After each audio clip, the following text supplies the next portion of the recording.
Hello everyone, I'm Gemma. Okay, so it was all brilliant. Congratulations, everyone. So what was the inspiration behind Talking Bodies? Let me see. We didn't write the questions for them. Shh. So the inspiration behind Talking Bodies was actually Talking Heads. So I don't know if probably a lot of you are familiar with Talking Heads. Alan Bennett wrote a series of monologues called Talking Heads. I think they started in the theatre and then they were made for TV. And they redid them recently during lockdown. And they were great. Very good writing, very interesting characters. But we kind of thought, well, that still missing quite a large, proportion of society was not represented in those. And we thought maybe we could do a version that represented the people that we worked with all the time, every day. So that's what inspired us to change it from Talking Heads to Talking Bodies, and to go out and find some new stories that are represented.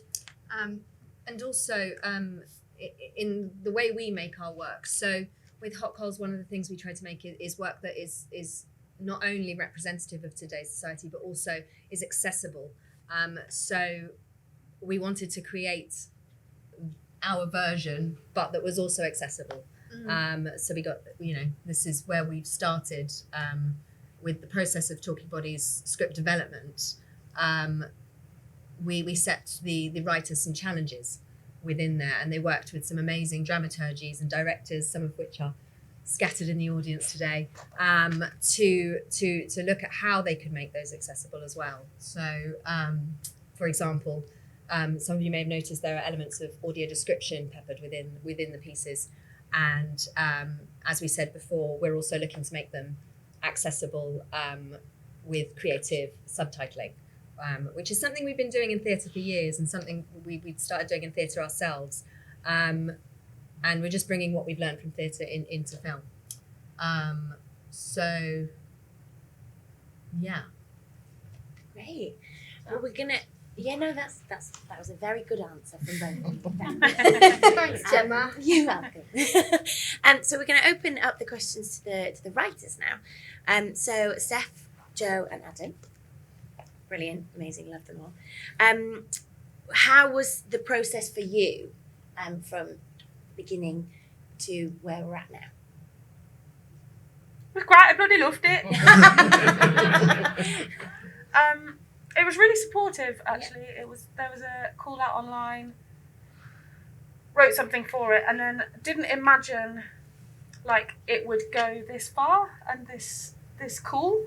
So thanks for having me. As in a call out, so Hot Cold put a big call out. It was an open call out, wasn't it? Yes, online. Because I think that's really important, because I know you two very well, and I know what the company is about, and you often are about that, like outreaching to a bigger, wider community, and this is obviously really paid off. Because you're based in Manchester, aren't you, Steph? I am. Yeah, we're quite, when we try and do call outs or work with people, we don't specifically want to look at an age, a region. We want everybody to feel like they can apply to work with us, because quite often we find ourselves Emerging. We're still emerging, but we're too old to be emerging. We're too old to be emerging. I mean, or because you see so many opportunities out there that are age. I'm not just going to go about age, but you see it. You can apply for this if you're between the ages of 18 and 25. Well, I graduated from drama school at 27, so was I already past it? Yeah. So we try and make it, and also quite often we see opportunities are only based for the north or the south or London. So we try and make it as open as possible, because we are everywhere. Obviously, so.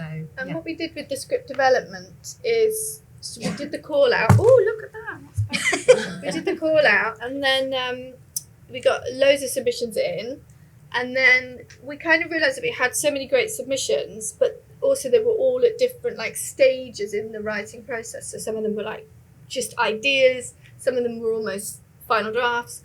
So we decided to kind of make the script development really what we hoped would be an enriching experience for the writers. And so we took them through this process of about 5 or 6 weeks, and we worked with dramaturgs and directors, and we did several drafts of the pieces, and then we did a rehearsed reading, much like this but on film, with some actors at the end. And then from those, I think we had 11. Did we have it? We had 11 pieces to start 11 with. writers, yeah. And then from those 11, we've chosen the 7 pieces that we're taking forward, and of which these are. The directors and dramaturges that we work with were a mixture of deaf, disabled, hearing abled. You know, it was a mixture of different people, so that neurodiverse, so that we had a nice rich mix of people who were really experienced, like Jenny Seeley and Paul Sirrett, and just to name a couple, and Hannah Quigley. We made sure we had a nice mix of really rich experience to be able to share with our writers as well. Yes. How was it for you guys? Jo, do you want to talk about your experience, and then we can move on to ours? Yeah, I think for me, because I'm from a stand-up background, one of the most useful things that I found was getting directed by an actual proper director, not just going to try loads of jokes out on stage and then them failing. But yeah, that was like a process that I massively benefited from, and kind of thought, God, can I just do this for everything? This is amazing. Someone's actually telling me what works and what doesn't work. So I found that really, really beneficial. Yeah, it was dead good. Just to echo what everyone else is saying. It was, like I say, it was open call out. So I submitted something that was quite just how I felt at the time. I just wrote, it's not entirely factual, but like just reflective of how I was feeling at the time. I think it was like mid-lockdown, the first lockdown, something around that time, wasn't it? So it was really good, and it was really good to like have that development of a piece and like see it out, like see the journey it's gone on, and sharing it with the people, and like getting to know everyone else's work was really exciting too, and just felt like a really really nurturing, caring process. Yeah, it was great. And you have worked as like a company as well. It's not been like you've not all been like separated out, have you? Because I'd watched some development sessions of it. Yeah. So I guess that's really nice from independent standalone plays, because sometimes it can feel quite lonely, can't it? So yeah. We also we had an access manager, Kelsey Acton, throughout the process to make sure that all access, who's in here somewhere, to make sure that everyone's access needs were met to as best as we could, and I think that was a really valuable experience for us as well, because it helped us from an access point of view to be able to manage the load. She was invaluable, really. Well, that was our biggest project to date in terms of moving pieces, and lots of writers, dramaturgs, directors. So we just needed that support to cover everything. And that's a good point that you made, actually, because for everyone in the company, but also for you, I think sometimes people don't realise that access support is for the whole company. So that's good to make a point of. Because of course we haven't actually mentioned Claire's deaf, and I'm dyspraxic as well. So we're a deaf disabled led company. So we we need that. But I think that it's useful to have. I think every show should have it regardless, because a lot of invisible disabilities are there that people don't disclose, and well-being is such an important part, of every project.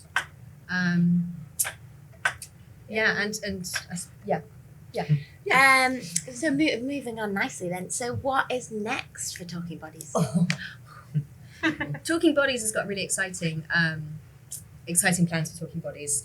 Our next step, because we come from a theatre background, we saw an opportunity with Talking Bodies to create a project where theatre and film meet, or theatre, art and film meet. So Talking Bodies is going to go on tour around the country. We're currently waiting on funding decisions for that. We're going to create what we're calling 3 immersive pods. So we're going to make the films, the 7 films, and these pods are because with hot coals we like to It's a bit experiment. complicated to explain, complicated. actually. But we It's like harder to than you think. we like to experiment with access. We're experimenting with how to use audio description, how to use creative subtitling and sound and to cover all different types of access. So with the pods, we're creating the pods to be an immersive experience. So the films will be screened inside the pods, and the audiences will step into the pods, and they'll be stepping into the world of the films, of the characters in the films. So you'll have the carpet, the wallpaper, the props. smells, the props, so that you're going in, and it means that people can really really immerse themselves in the world and experiment with access in a different way, we think. We hope. That's the plan, and then the pods are going on a tour, hopefully, to various theatres across the country, and they'll either be kind of programmed into the main theatre's programme, so they'll be in a space like all together, or potentially scattered around front of house spaces of various places. They were going to be in Busting the Bias here outside, but we didn't get the funding this time around, so hopefully next year we'll be able to bring them and have them in the front of house spaces. So the audience will go in, see that film, come out, go into the next one. Wow. I know, cool, right? So exciting. What a dream as a disabled actor as well, to be on tour and never have to go out of your I mean, We'll be everywhere. So just one more question on talking body, sorry, and then maybe we can open it up. There is also a mentoring scheme that's been running alongside. Yes. Yeah. So I wonder whether you could share a little bit more information about that and tell us Shall I? about the experience. I'll start, and then when I flounder, you can jump. So we're going to run a mentoring scheme alongside. So one of the things, I mean, God, this is such a big area to unpick, but one of the reasons that there aren't deaf and disabled stories out there is because there aren't deaf and disabled writers getting opportunities, there aren't deaf and disabled crew and people backstage, or the producers or the directors. So, and there is a real lack of that. So we decided to try and figure out, or try to help find a way to start to address that a little bit. So alongside Talking Bodies, we want to run a mentoring scheme, or we will be running a mentoring scheme where deaf and disabled crew mainly can shadow the professional crew on the making of the films, but also on the building of the pods. So like we might have mentors, mentees working in the set design or prop making, or they might be in sound or whatever. So the idea being that they get kind of hands-on experience on set or in the studio, mentored with an individual. And then also alongside that, we want to run a series of talks and kind of networking events with other professionals. So the idea, and then at the end, there's more. And then at the end, there's a grant. So the people who've taken part in the program will get their networking and their Q&As and their talks and their shadowing experience on set. And then at the end, they'll be given a small grant so they can go and take that knowledge somewhere else. So, because so often you'll probably experience this, is you do a program and the program finishes and then it's like, well, What now? now what? Yeah. I've got this experience, but there's no job at the end, or there's no, where do I go now? Start again on another program. So the idea was that they could say, hi, Channel 4, Yeah. I've got this grant. I can come and intern for you or work for you for free because I've got a grant that will pay for me for like a few weeks. So at least it does something to try and That program's also being co-run for us by Polly Gerald, who's a casting director, because it came from a conversation with Polly, who was saying, where are the deaf disabled casting directors? Yeah.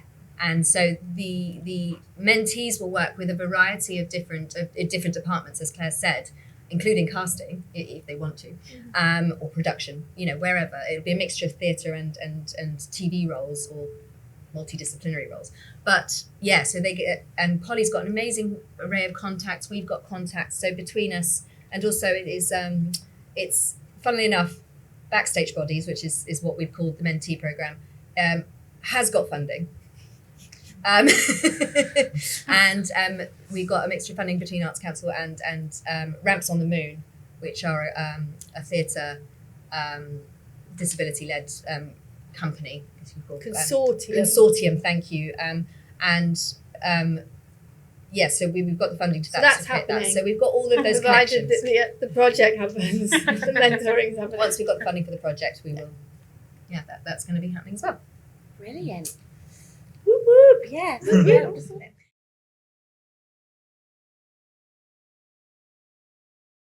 So because it was Talking Heads, of course, was Alan Bennett's version, and we work with deaf disabled.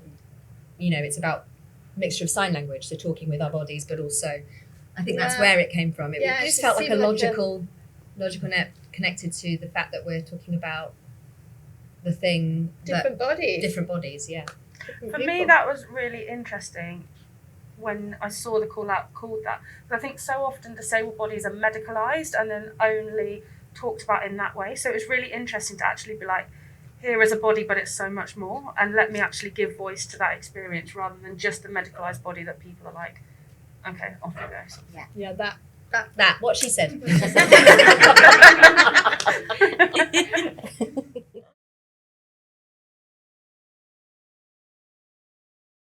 So we're estimating about 6 people can get into a pod at a time. Each film is about 15 minutes long. The pods are, we haven't built them yet, obviously, but they're going to be approximately 4 meters by 3.5 meters by 2.5 meters. So they'll be,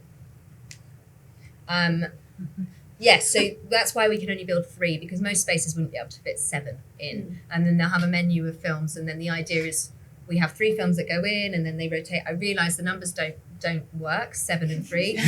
Maths is not our strong point. Hey, speak for yourself. No, because we planned to have 6, and then we were like, shit, we can't choose, so we just They were just we'll too have good. 7. They were too good. We found it so hard to choose.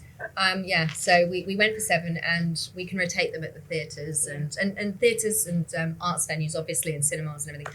But they, the idea is that they rotate the films in. We go and we change the sets in. Yeah. Yeah. And the idea is they can just, and different venues want to do different things. So some people want to like program them and ticket them, and then some are just going to have them rolling as a free thing in their front of house spaces, so people can just go in at any point. And we went with sort of size of 6 seems to be the magic number at the moment in this sort of COVID world. So that was our kind of plan. Yeah. So Thank you. And 5 minutes.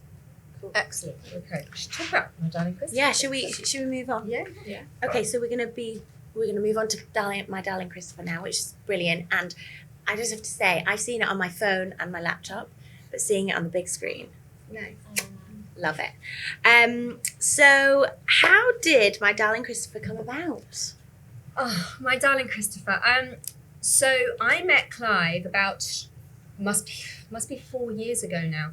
I met Clive. He came into my BSL class when I was doing level 3, and told us his story, and I could just see it as a movie, a full movie. And a couple of weeks later, Claire and I were up in Liverpool for a meeting, and I turned to her one evening and I said, I've got a feature film for us to make. And she was like, just put a pin in that. Right. It's like, no, we make theatre. We make We're theatre. so not ready to make film. And I was like, well, we've got to make that film. But anyway, we put a pin in it, and we kept the story. And a couple of years ago, in 2019, Claire went off and went on tour, and I had decided to hold an R&D to create the physical theatre, because as the story percolated, I started to be able to see it as a visual show, because as Hot Coals, we create visual physical theatre without any dialogue. We have a project we're working on, but that's something else. But so it's all physical theatre, and I started, having seen Brian Duffy, who's in the film, do some of his VV and his physical performance, I started to be able to see it as an entirely physical show, and I still can, by the way. But that's another. And so we did the R&D, and we were ready. We were booked at the RADA Festival 2020, And we were ready to go in and make the show with a team of brilliant actors, and then COVID hit. And of course, RADA turned to us and they said, the festival's cancelled, but can you make us a film of some sort? Can you just do something different with the story? Yeah, exactly. And we're like, okay. and so and that's how that happened. So so that is just a small. We decided to just take a small section out of the larger story. Yeah, and I went and filmed with Teresa Garrity, who's a brilliant deaf videographer, DOP director. She came in and she filmed Clive, and we did the archive footage of Clive because he's turning 90 this year.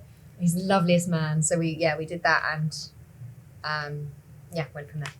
Because that was going to be my next question, as knowing the way that film develops. So that's the short, because you intend to develop that into the... I'm ready now. Yeah. I'm ready now. We want to make the full feature. We want to make the full feature of this story now. She's caught up. Yeah. She's on board. Yeah. So nice segue. How was making this film how was transitioning from being theatre makers into being filmmakers? I mean, it felt we kind of just jump in things. We kind of have Claire's better at just saying it, but I think the good thing about the way Jo and I work is that we very often do things before we know how to do them, and that has always been, I think, what's good about our relationship is that we take risks insofar as we go, should we do this? Yes. Do we know how to? Not a clue. Okay, let's just start. And that's what we do all the time. And so so that's kind of what happened with this. But Jo and I had kind of always sort of known that eventually we would want to do film and TV and work on screen. But theatre was what we knew. Theatre was kind of what we'd been brought up on. So we did 9 years of just theatre. And then that thing that we thought we would do in the future suddenly was like, oh, okay, it's here. So we just sort of started. And it's terrifying because I haven't got a clue what I'm doing. But that's how we work. We just sort of start and learn as we go. And obviously we've got 9 years of storytelling in theatre and how to make accessible work and how to make work visual. So all that. So in some ways, though we don't have loads of experience making film, all those things, when we bring them across, sometimes it's like, oh, we're doing things that other people haven't done yet, like integrating captions. It's like people in film will go, oh, and we go, well, why not? And we also brought people that knew. I think that's also a good thing, is that when you don't know what you're doing, you can just make your own rules, right? And you don't try and do it properly. And sometimes I think that can be freeing. Yeah. We also brought in people to help us with the run. I got David, our DOP, who was brilliant, who guided us through it. You know, he helped us to fill in those gaps in our knowledge. Yeah. So it's like when people say about starting with access, we just say start. There are so many people out there who know what they're doing. Find the people who know what they're doing and get them to come in and fill those gaps in your knowledge. So that's what we do. When we don't know something, we find someone who does to help us. So yeah. I just have to say, I disagree that you don't know what you're doing. I mean, and I think everyone here disagrees because we saw it and it's brilliant. So one more question just to finish off, and then I promise. What's the next for My Darling Christopher? Because it's on its journey, isn't it? Mm-hmm. Yeah, we're trying to we are writing the feature film. It's between us. Yeah. Because obviously it started from the bigger story of Clive's life. A true story. He lost his hearing and his sight to meningitis at the outbreak of Second World War. So we want to. I mean, there's so many war stories, but there aren't any from a deaf perspective, right? And that's a completely different experience. So we wanted to show that experience. So that's the kind of the big feature story that we want to do. And we've got a pretty good start. Pretty good treatment going for that one. So So we'll be sending a bucket round later. And I was just imagining that bucket. My Darling Christopher itself is currently still going around festivals. Yeah, winning awards. Winning awards. Yeah, check Adrian, out. the sound designer, who's here, just won an award for the sound. Yes.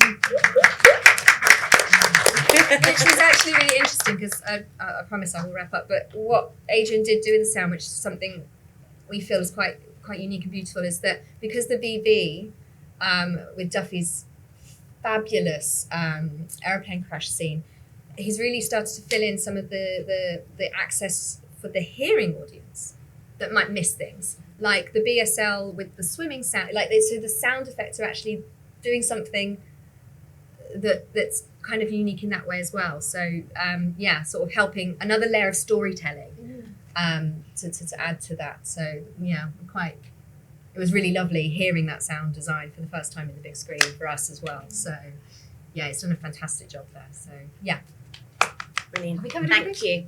you. We ran over, so we probably should stop. But let's just one more round of applause. It's brilliant. Well done, guys.